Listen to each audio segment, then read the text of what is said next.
DACA is a Band-Aid, and it was a Band-Aid when it was announced in 2012 by President Obama.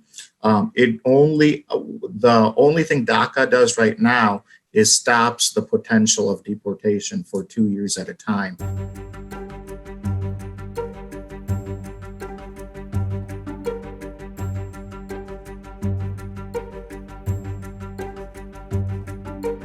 DACA stands for Deferred Action for Childhood Arrivals.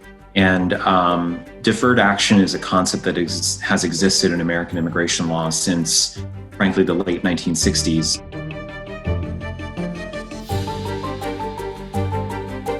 Interesting story about this. Deferred action, sort of as a concept in immigration law, really became more well-known as a result of John Lennon, a member of the Beatles, back in the late 60s. John Lennon had an immigration violation. I think he had overstayed a tourist visa in the US. And Richard Nixon wanted to deport him because Lennon was a fierce critic of the Vietnam War. They ended up getting deferred action for John Lennon.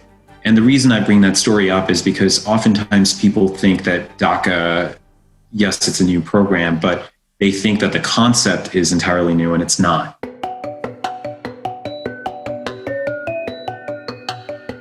Indians are one of the largest undocumented populations in this country.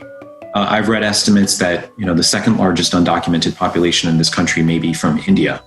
However, and this is unfortunate, the rate of utilization of DACA by Indian citizens who are eligible was actually quite low compared to many other nationalities. So there's been some speculation that, one of the reasons for that is cultural aversion within the Indian community. A lot of Indians are afraid to say that they're undocumented because we suffer from the model minority myth. And there's this myth out there that all Indian immigrants are H-1B workers and highly skilled workers.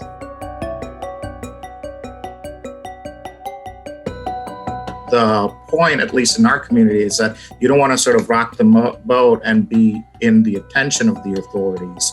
And I've seen that even when I have gone to sort of my alma mater to encourage people to DACA, is that many people are, there are many South Asians and Indian Americans that have applied for it, but aren't necessarily willing to be public about it.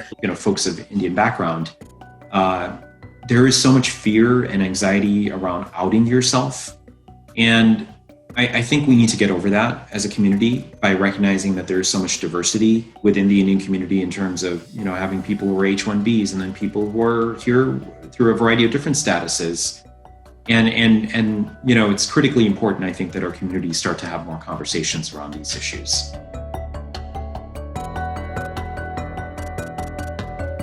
A lot of us thought when Trump was stepping into office that the DACA program was done. And somehow, some way, the DACA program has survived for the last 4 years. When the decision was made to shut down DACA, I felt like basically the floor beneath me had disappeared, right, as to what happens now, because I came here, as I mentioned, in '94. I was 11 years old at the time. The only country that I really know and I feel comfortable is here in America. And there was a lot of uncertainty. What happens to me? If I'm okay, does that mean they use the information to go after my parents, or does it affect other people? But if there's anything that the last 4 years have shown us, it's that DACA recipients themselves are a fierce group that advocates very strongly.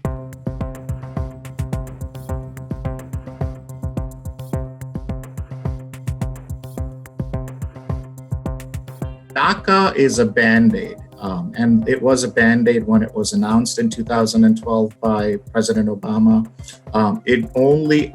The only thing DACA does right now is stops the potential of deportation for 2 years at a time. Because what's important to recognize about DACA is that DACA is not a valid and legal status. It's simply the federal government saying to you, hey, you're here without authorization. And even though I can take steps to deport you, I'm not going to do that.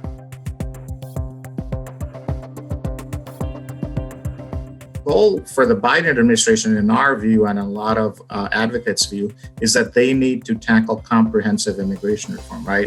Comprehensive immigration reform that would provide pathway to citizenship for people like me and my parents and millions of other. Most DACA beneficiaries, they're always going to live in a sense of fear and uncertainty, knowing that any change in administration could have an impact on their ability to remain here until there's a legislative solution. So I think that really has to be a huge priority for the Biden-Harris administration, and I'm certain that it will be.